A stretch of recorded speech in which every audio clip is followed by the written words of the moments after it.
Assalamu alaikum. Hello everyone, welcome back to my another video. In this video, how to select large data in Excel without dragging. Okay, now select your first cells. You start the selection. I select this first cells, start selection 10, and last rows selected. Example selected K, L, J.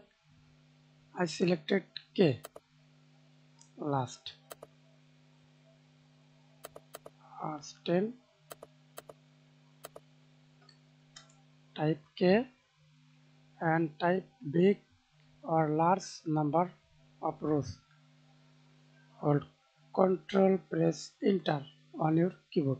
Now see this automatically selected large data. Another way to select large data,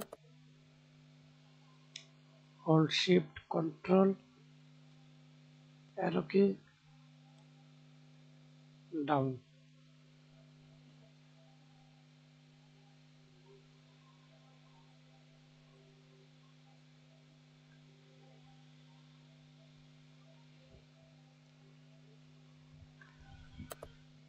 Thanks for watching video. Please subscribe to my channel, like, comment, share.